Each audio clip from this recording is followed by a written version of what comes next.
Three things I'm going to do in my speech. First, there's a framing, then our first argument on how on recognition and economic justice for those kind of labors, and second argument on how payment reduces gender inequality and household power imbalance. Then some framing. Why are domestic labor the backbone of the economy? I think for a worker to show up at a factory, a big amount of labor must occur in the house. They must be fed. Their clothes must be cleaned, and their mental health must be supported. Without the housewife, the productive worker cannot function properly. If every housewife stopped working tomorrow, the economy will collapse because the cost to replace these services at market rates would exceed the GDP of many nations. By not paying this, the state is essentially receiving a message of receiving involuntary subsidy or kind of money from women because they're not getting paid, and the government is just keeping those kind of monies. This means that all can't come up and talk about unfair burden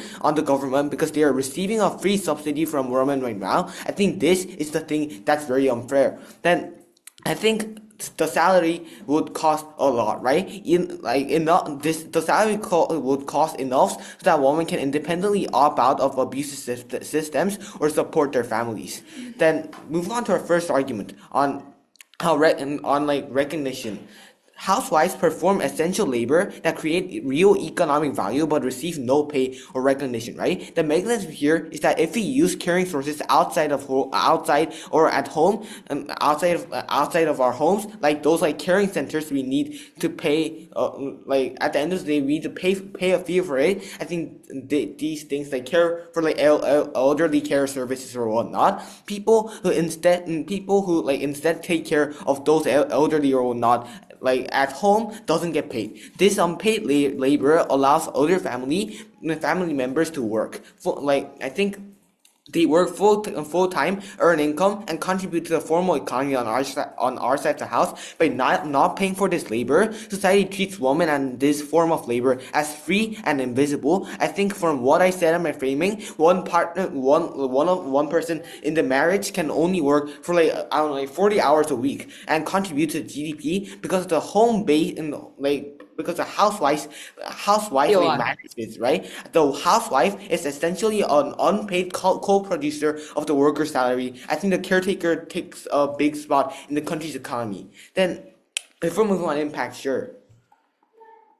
How is the state able to track how much every single housewife in the country is paid and how much they work every single day, considering how easy it is to probably just say they work 8 hours a day? I think those things can be assumed by for instance how young the child is or how much the elderly needs care every day. I think those things can be assumed by the government very easily and paid proportionally per the person for the family. Then shortly on the impact, later on I think women are disproportionately represented in the impoverished elderly category because of years of unpaid labor. Then second argument on how we reduce gender inequality.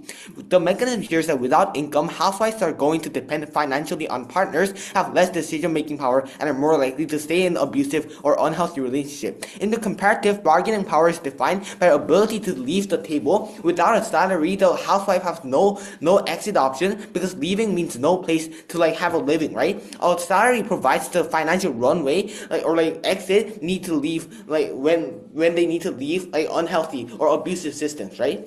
Then the impact here is that the impact is I think the impact is quite simple. We have more equal household, and we have greater protection of women. I think this is very exclusive because while other policies like education try to change how people think about housewives, only a salary changes the material reality of their lives. We don't just want housewives to feel equal. We want them to be actually physically equal and economically equal so that they can serve for their own life. So proud to propose. This motion wants us to put a price tag on acts of love, acts for commitment, and acts for family. We believe that the home and family is not a business, and the valuable contributions in it from a family member should not just be reduced to a transactional salary. Honorable adjudicator and fellow speakers, good morning. I'm Lilac, the first speaker of the opposition, and we oppose the motion that this House believes housewives should be paid an average salary for the labor they do at home. Does it make sense to you family members or the government are required to pay housewives for their contributions to their own families? When you require payment for housewives, you are supporting an illogical and unnecessary proposition, and you damage family dynamics. For this, we are so proud to oppose. So, in the speech, I'll prove why paying a spouse an average salary for the labor they do at home doesn't make sense, and how that can actually cause many negative effects to the relationship. First, I'll begin with my rebuttals. So, the proposition has said that the economy will crash if housewives don't receive an average salary or payment for their contributions. But we don't think this is true because most housewives currently in the current world aren't being paid for their contributions to their families. But they still voluntarily provide this care and contribution for their families. In the status quo, they already aren't getting paid. But do they stop working and contributing? No, because it's out of love and commitment. It's not for it's not to like make ends meet or anything. POI. Not accepted. Now I'll move on to my argument. Requiring family members or spouses or the government to pay housewives an average salary for the labor they do at home is an illogical and unnecessary proposition. On the government side, they're trying to advocate for placing a monetary value on acts of love and family contributions. Paying housewives a salary for their domestic labor reduces the value of their contributions to just transactions. It destroys relationships and it just doesn't make sense. It's important to recognize that the housewife has made the decision to be a housewife. To them, it isn't work. It's letting your partner earn money or be the breadwinner of the family while you stay at home and take care of the other aspects of your lives. It's a preferred choice that they have made themselves voluntarily. In this context, it doesn't make sense for there to be an average salary to be assigned to the housewife. By assigning an average salary for housewives, we not only fail to honor their voluntary commitment, but also risk trivializing the emotional and the practical contributions that they make for their family, because we're just saying that they're working for the sake of gaining money or benefiting themselves.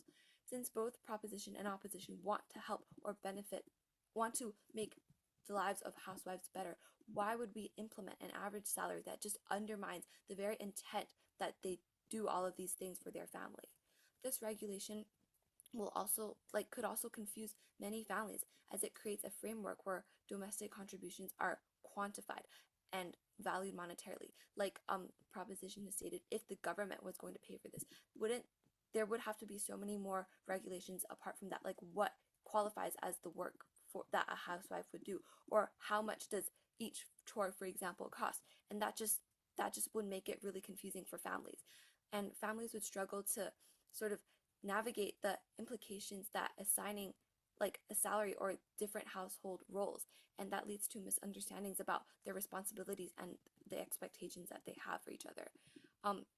Partners do not, and another thing is that it isn't unfair to the housewife if they don't receive an average salary, because their partners already show appreciation for their work in many different ways, like paying for all living expenses, buying gifts, and other forms of appreciation. In conclusion, I have set up the opposition stance on this motion, clarified the important aspects of this debate, and explained the logicalness and unnecessariness of the proposition's regulation and the harms they bring.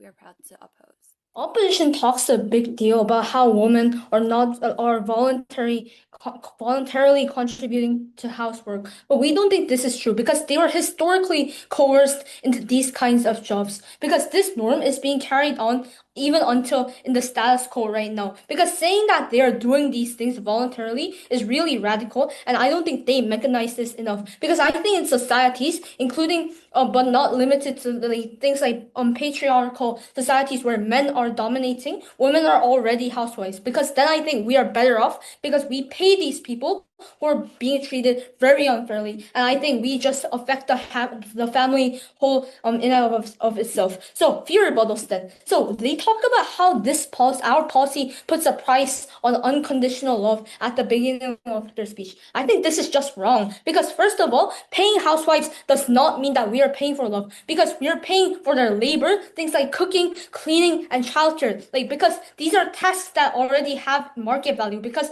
love exists whether or not money is involved within these families. Second, we already pay people who care out of love. Things like people like teachers, nurses, and caregivers often love what they do, but no one says their salary makes their care like fake or like just wrong, because we think that payment recognizes their effort. We don't think that it replaces their emotion or dedication whatsoever. So another rebuttal about their point about how paying housewives is too complex and hard to regulate. I think they just misunderstand our point, because we are not paying per chore. We are providing a flat monthly like salary, like pensions or like unemployment benefits. Like we want to avoid this complexity, because families already function without like taking care of every act of care, and the government already runs far like more complex systems, like things like taxation and welfare. A few extensions then. So I want to talk about how, insofar as housewives receive a direct salary, the benefits like it's just not about like the benefits of these women. We think that our policy benefits the family as a whole. So we want to emphasize that like by controlling a salary, housewives can plan budgets, prioritize long-term family needs, things like food, and ensure that household resources are used effectively. We think that at the end of the day, this turns the financial independence of the woman into family well-being instead of just personal gain. So I think that like at the end of the day, the impact is that children gain access to better education, healthcare, and nutrition, and it improves their long-term development and opportunities. Not only do the children get like affected, we tell you that society benefits indirectly as children grow up as healthier, better educated, and more productive people, like through their better education and whatnot. Because families, at the end of the day, they experience greater stability. And note that resilience is also contained because women manage household spending very carefully, and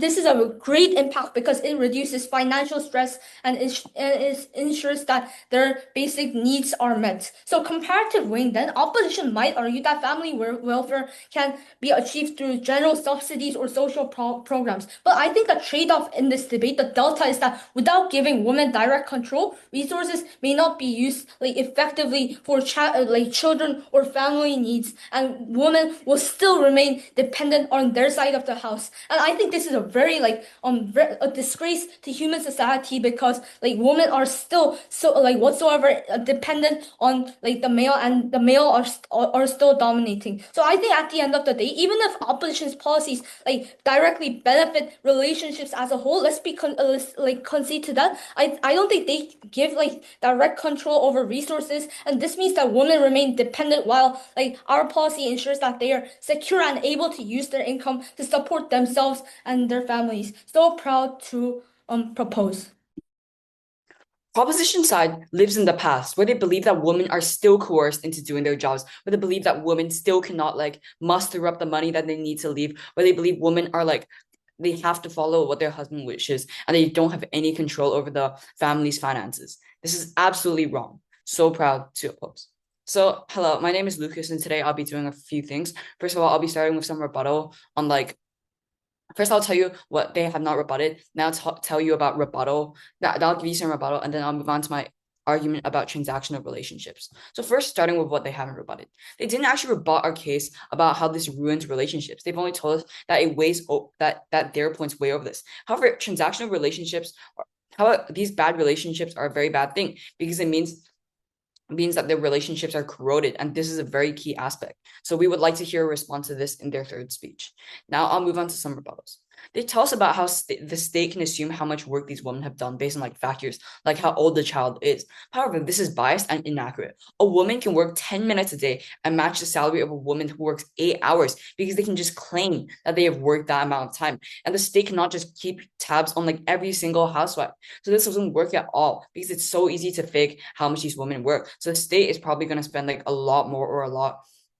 probably going to spend a lot more money on people who don't even deserve it.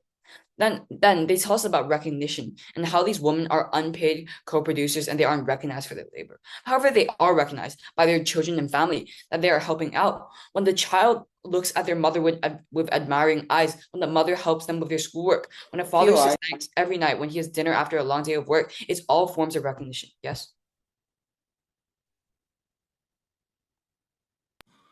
Okay. Why are countries in the Middle East or like I don't know, like Gulf region for why do countries in the Middle East force women to housekeep? Because that's the culture there, and that's like what they do generally. So that's for those countries, we can assume for those countries the salary is probably gonna be really low. So they've also told us about how women can leave now. 3 points why this isn't true. First of all, they can already. These women can work already. They can get their own jobs. It's a woman's choice if they want to be a housewife and work because they care of their family, or else like become independent and get their own job. Secondly, families generally share the money. The father's money is also the mother's money. When they leave abusive relationships, they can also like sue for money. They can divorce and take like portion of the money. And thirdly, when they leave on proposition side, they can't be paid for being a housewife anymore unless they take custody of the children. So it's not very reliable. And they also tell us about how we already pay people who like give love and take care of other people like nurses and teachers. But a housewife directly benefits themselves and their families, while nurses and teachers help strangers by teaching and taking care of them. Housewives do their duty, which is caring for their own children. Now I'll move on to my argument on transactional relationships. The problem in proposition's world is that families are built on love and care. Members of a family love each other and do things voluntarily for each other. However, when housewives are paid, the reason housewives work shift from a favor born from love to a transactional service. It changes their incentive to monetary gain, making them less willing to do this and also feel like less like it's for love. This can ruin the relationship between the father, mother, and the child, as they may constantly fight about how much the wife should work, how much they should be paid if the labor counts as work. And it also means loss of agency, as the contract in between the father and mother might be unfair, reducing the housewife's freedom, saying they have to work at certain times. What are the impacts of this? The relationship between parents are ruined. The relationship can also be turned into a transactional one, and there may be a loss of agency for the housewife. This argument matters a lot in the round, as the relationship between parents and the agency of the housewife is really important and has huge harms on their side, because we want to help the housewife, and ruining their relationship and ruining their choice is terrible. In conclusion, I've rebutted the proposition side and also given you 1 point about transactional relationships and its harms. So proud to oppose. Thank you. Two things in my speech, rebuttal and clash. Then straight on moving on to rebuttals. They talk about transactional relationships, right? But I think this argument it's like simply like unrealistic, because families don't suddenly become like accountants if like, meaning that they won't like time every tasks or argue about minutes that work. But that's not how salary systems work. We already pay teachers, for example, regardless of how hard each day is, or we also pay caregivers without counting every second and every time they are with the patient or whatnot. Therefore, the policy is about the average pay of the ongoing responsibility, not clocking in and out. Therefore, their point on transactional relationships makes zero sense. Then also they talk about corroded relationships because of an outcome of these transactional relationships. I think this is like completely nonsense, because payment recognizes labor, but rather it doesn't replace love, because money doesn't always erase emotions, right? Parents already receive child benefits and get tax credits, yet love does not really disappear.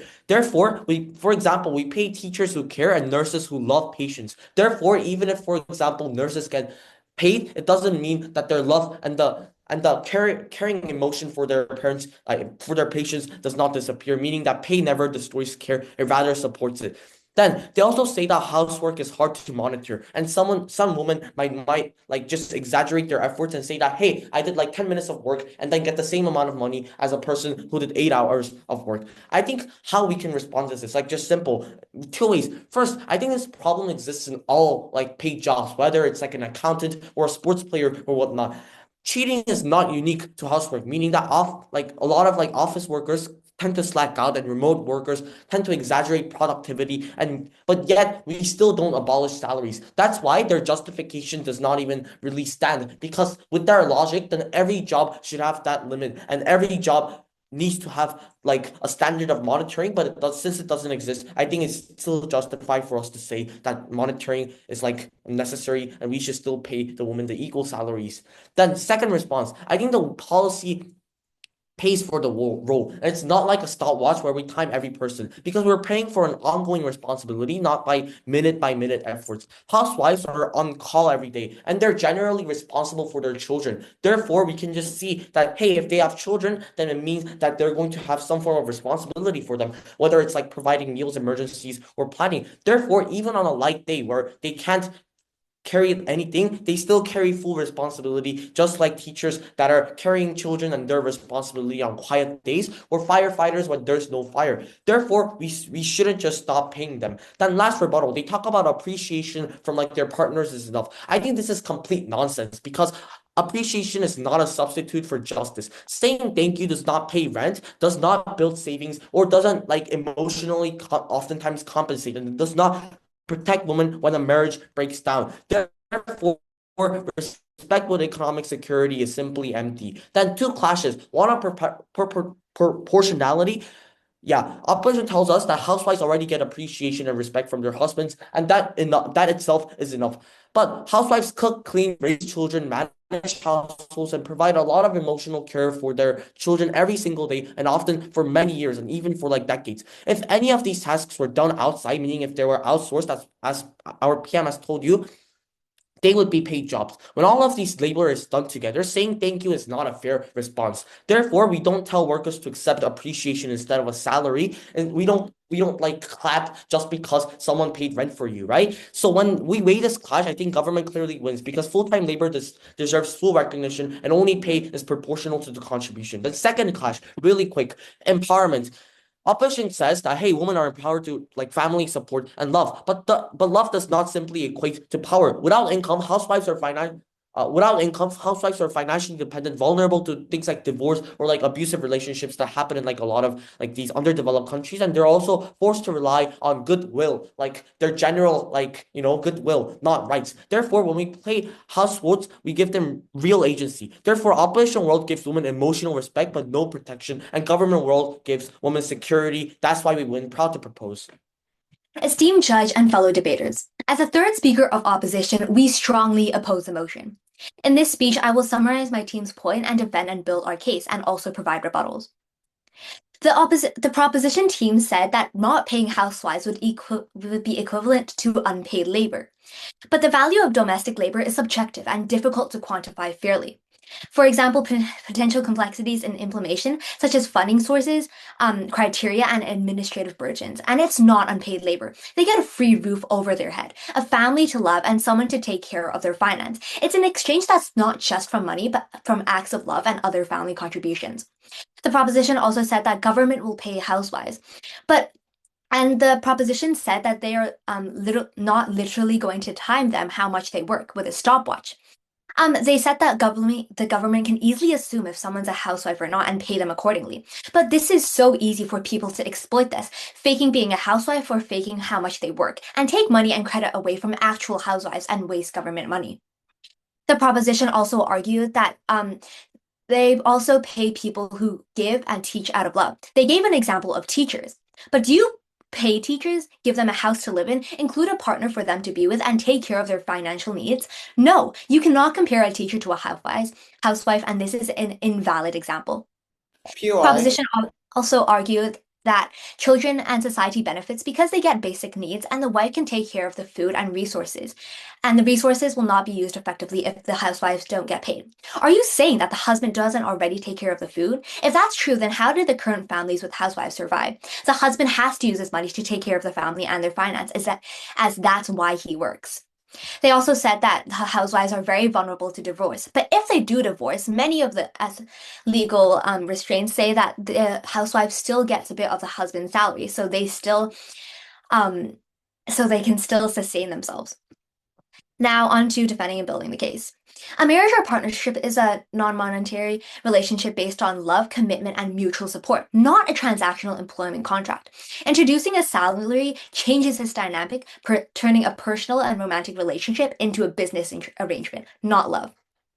The status quo already has so many ways to recognize contributions and appreciate the housewife, such as shared assets, joint bank accounts, or a salary system. And a salary system is unnecessary and can even potentially disrupt the flow of the family or even cause a divorce. We both want to benefit the housewives and the family. However, the proposition's case will not give us that.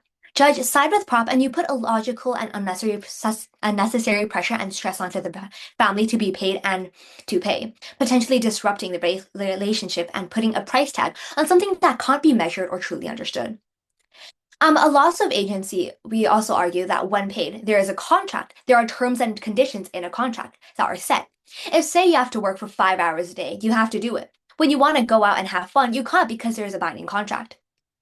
And in abusive relationships, the husband can force to take on housewife roles and then confiscate the salary for their own.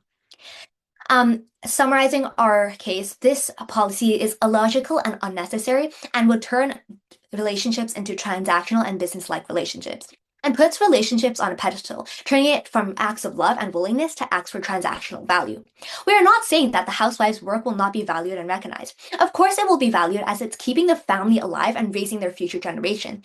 She still gets the benefit of not needing to do an actual corporate job, worry too much about finance, and still has access to the family bank account. Let's weigh both sides. Would you rather have a relationship and a policy that slowly changes your partner into an income source, puts stress on your marriage, and actually takes appreciation away from you? Or would you rather have a world with relationships that are born and continue with love, and the mother's work is truly appreciated? Judge, the choice is clear. Our case significantly benefits housewives more than proposition. Proud to oppose. Thank you. Lilac, and I will be delivering the reply speech on the motion. This House believes housewives should be paid an average salary for the labor they do at home on the opposition side. I will summarize our main points, rebut the proposition team, and show why we win the clashes in this debate. First, on what the proposition failed to rebut. They did not rebut our arguments that an average salary for housewives harms relationships. This means that our main point still stands, and therefore we should win this round because we prove why it is unnecessary that housewives need an average salary provided by the government or their spouses, and that they are the key stakeholders who are being harmed from the proposition's regulation. The proposition's argument is that the current status quo supports unpaid labor. It's unfair and that housewives are being coerced into being housewives.